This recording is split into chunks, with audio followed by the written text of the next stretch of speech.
Il est la passion du rock'n'roll. Dick Rivers, c'est le rock'n'roll à la française, l'un de ceux qui ont fait aimer le rock en France, Dick. Depuis 55 ans, je dis 55 parce qu'évidemment c'est le titre d'une compilation étonnante. 5-5 quoi. Oui, 5 sur 5. Comment vous me recevez? 5 sur 5. Tu vois, c'est... On a toujours reçu le rock 5 sur 5. C'est la passion de gamin, grandi à Nice, qui a rêvé un jour de faire du rock. Absolument. Non, oui, mais c'est une question de génération. Je veux dire par là que ça... Moi, parce que j'étais à Nice, mais t'en avais qui étaient à Paris, t'avais Alain Bachung qui était du côté de Strasbourg, t'avais Gérard Depardieu qui était à Châteauroux. C'est un phénomène national, Oui. avec le petit retard qu'on avait toujours, les 2-3 ans qu'on avait sur les États-Unis. Sans se poser de questions. Allez, on va faire du rock'n'roll. Je vous propose de passer un moment ensemble avec Dick Rivers, qu'on adore. Faire un pont. Dick sur scène. De ton visage à mon village, et à cette rivière qui coule toute l'année. Entre tes yeux et les miens qui pleurent, il y a ce fleuve qui s'amuse à nous séparer, faire un pont pour de bon, lui donner. Et ça, c'est le bayou, hein, faire un pont. Oui, c'est enregistré à Bogalusa, en Louisiane. Ouais. Ce qui est incroyable, c'est la diversité finalement des chansons de Dick Rivers. On parlait du rock, mais il y a le blues, il y a toutes les racines finalement de la musique américaine. La musique américaine, mais j'ai eu la chance, comme beaucoup de mes enfin beaucoup non, comme ceux dont je parlais tout à l'heure, que ça soit Gérard Depardieu, que ça soit Alain Bachung, etc. J'ai eu la chance de côtoyer très très jeune des Américains.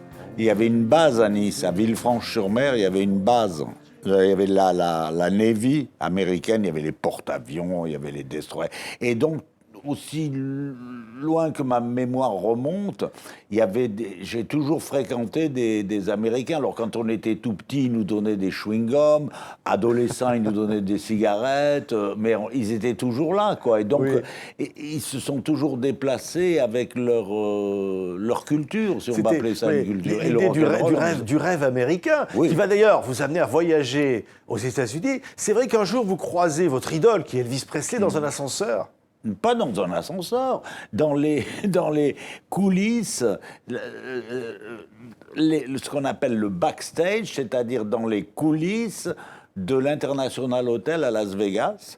Et pourquoi l'ascenseur? C'est tout simplement parce qu'il y avait une sorte de couloir et lui ne se préparait pas dans sa suite en haut de l'hôtel, il se préparait dans la loge avec ses musiciens et tout ça. Donc chaque fois, il descendait par l'ascenseur, et donc moi j'étais tout content, et les photos qui ont été faites devant cet ascenseur, mais sinon on a parlé pendant, je sais pas moi, 3, 4, 5 minutes, ça me semblait... Non, mais c'était Dieu revenu sur Terre pour vous. Dieu sur Terre. C'est vrai. Ouais. Et en plus, c'est une époque où il était merveilleusement beau. 69, c'était juste après le NBC TV Special, là, le fameux truc où il est en cuir noir et tout ça, où il revient sur scène. Et il y a eu deux périodes magiques, à mon avis, pour Elvis, physiquement, hein, vocalement, ça a toujours été formidable. Vocalement, c'était, et physiquement, c'était 54 à 50, jusqu'à l'armée, jusqu'à ce qu'ils partent à l'armée. Et après cette période-là, 68, je dirais 72. Et alors, donc vous, c'est le rêve. Écoutez cette chanson-là, par exemple, qui marque finalement le rêve de ces gamins. Vous nous parliez de Nice, Baie des Anges, mais le rêve finalement de faire un groupe de rock. À 17 ans, c'était quel âge quand vous chantez ça, ce qu'on entend là, écoutez. Ça fait partie de l'ambiance de se repérer. C'est là que commencent toutes les danses qu'on lance en France pour les vacances de Twitch. Ça, c'était quoi? Vous aviez, je disais, 17 ans? 15 Quel ans. âge? 15 ans? Ouais, c'est dans le premier 25 cm des chats. J'avais 15 ans et demi, quoi, je sais pas. Les chats non, mais sauvages. ce qu'il y a de très drôle, c'est pas ça. Ce qu'il y a de très drôle, c'est que c'est une chanson qu'on n'a jamais chantée sur scène. Moi, il a fallu que j'attende les années 90, pour le milieu des années 80, pour les chanter pour la première fois. Et cette chanson était une chanson, il en manquait une pour le 25 cm.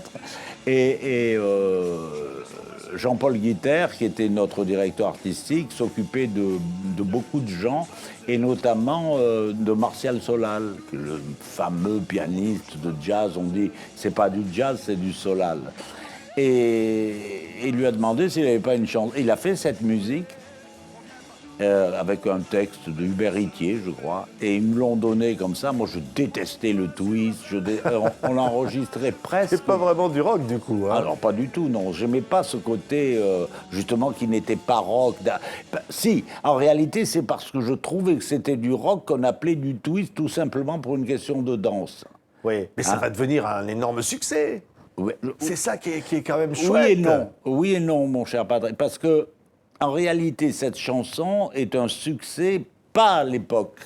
Elle est devenue un succès après. Je ne sais pas comment je peux expliquer ça. C'est des groupes de rockabilly, des groupes internationaux qui ont repris cette chanson qu'ils trouvaient très, très rockabilly et qui l'ont popularisée. Du coup, les radios ont recommencé à passer Ouais. ce truc. Là... Mais Martial Solal me disait un jour que c'est la chanson qui lui a le plus, la musique qui lui a le plus rapporté de toute sa carrière. Et vous devenez donc une légende du rock francophone.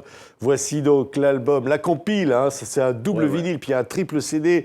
Ça commence par Baby John. Ben oui, c'est le premier titre que j'ai fait seul. Ouais, il n'y a rien que en toi. 62. Oui, c'est au début. Va-t'en, Jéricho, Ouais, Marilou, c'est tout. Maman n'aime pas ma musique. Marilou, c'était avec Alain, avec Bachung. Maman n'aime pas ma musique, Maman, c'est vrai. ouais. Ça.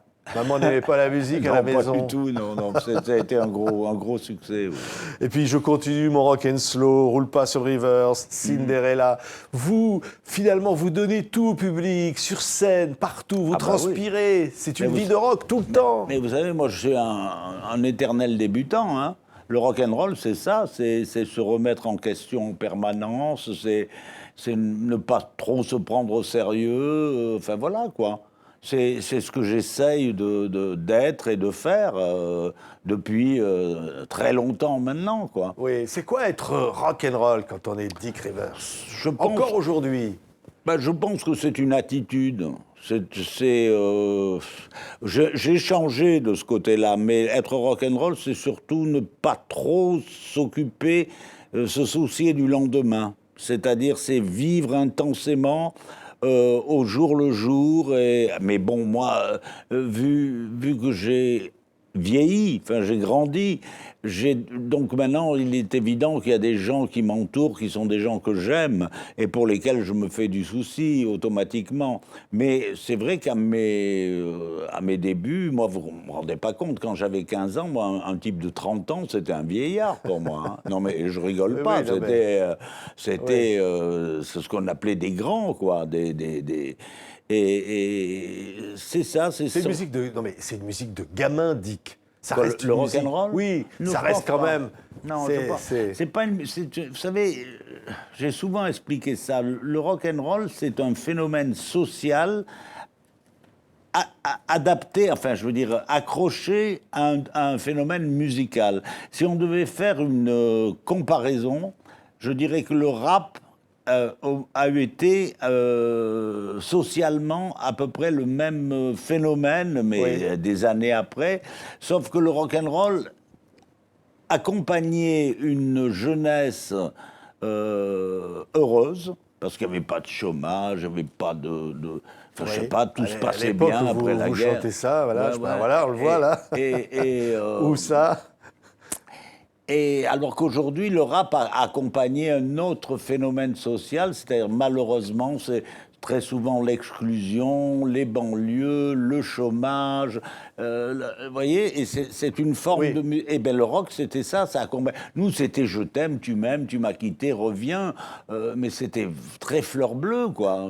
C'est pour ça qu'on s'est tous mariés à tort, très jeunes, qu'on a tous divorcé très jeunes, et que moi, j'ai appris ma vie à l'envers. C'est-à-dire, pas à l'envers, mais je suis passé de la bicyclette à la Cadillac à l'âge de 15 ans. Donc, j'ai pas eu d'adolescence, vous voyez. Oui. C'était la musique, finalement, bien sûr. Votre adolescence, votre vie. Bien sûr, bien sûr. Toujours. Et j'ai rencontré tous les gens que j'ai aimés, à part ceux qui malheureusement étaient morts, bien sûr, mais sinon, tous les chanteurs qui ont bercé ma jeunesse, je les ai rencontrés. Oui, quand je montrais Valier ce disque-là à l'instant, il y a Bachung là-dessus. Oui, Vous jouez avec Alain, Bachung. on a fait beaucoup de disques. Maman n'aime pas ma musique, il y avait Alain aussi sur l'album. Là, il y en a un autre, là, il vient d'être réédité avec Gérard Manset. Oui. Vous faites un disque, un rock, un peu psychédélique, un peu... Bien sûr, c'était... Vous inventez. Album concept, ça s'appelait. Et Gérard avait imaginé une sorte de comédie musicale. On voulait d'ailleurs à cette époque-là la montée, puis bon, les moyens n'étaient pas du tout les mêmes qu'aujourd'hui, mais on voulait vraiment en faire une comédie musicale. Oui, c'est comme une bande dessinée. Regardez Maurice, dessinateur de Lucky Luke, qui vous dessine comme un héros de bande dessinée. Vous avez une tronche, Dick. On peut le dire, ça, quand même. Hein, c'est ce qu'on m'a dit, oui. C'est vrai. C'est la tronche que vous auriez rêvé d'avoir. C'est-à-dire, vous vous dites, au fond... On n'est jamais content de ce à quoi on ressemble, mais disons que, bon, je ne suis pas mécontent d'avoir une certaine personnalité, vous voyez. C'est-à-dire, c'est vrai que si je vais quelque part, je passe pas inaperçu. Donc, je le mets sur le compte de mon physique. Je ne suis pas quelqu'un qui peut... mais les gens toujours très, très, très gentils avec moi, très respectueux, donc c'est pas... Mais Un peu rebelle, quand même. Être rock, c'est quand même être toujours un peu rebelle, à l'ordre établi. Oui. Mais vous dites quand même, il y a des trucs finalement, la musique, c'est une forme de révolte. Non, la musique, c'est une... Comment je pourrais dire? C'est une façon de s'extérioriser. Vous savez, moi, je n'ai jamais écrit de chansons. Je ne suis qu'un interprète. J'ai toujours dit un vulgaire interprète, j'espère pas trop vulgaire, et j'ai toujours interprété les autres. Et quelque part, c'est un bonheur, je pense que Florent Pagny est dans le même cas que moi, c'est-à-dire c'est un interprète, donc je prends... Quelque part, je vole le talent des autres. Ils me proposent une chanson, c'est comme ça que j'ai collaboré avec Mathieu Chédid, avec, je sais pas moi, Julien Doré, Mathieu Bogart, Benjamin Biolay, Michael Furnon de Mickey 3D, ou bien... Avant, j'ai toujours été un précurseur avec Gérard Manset, que j'adorais. Voyez, donc c'est ça. C'est inventer la musique de demain. Le rock, c'est pas une musique d'hier. Ah non, pas pour moi, non. Oui. Non, pour moi, le rock, c'est vivant et ça existera toujours et demain plus que jamais, quoi. Vous vous rappelez, non mais là, voilà, ça c'est un disque en public, parce que sur scène, vous donnez tout. C'est l'Olympia. Mais vous vous rappelez...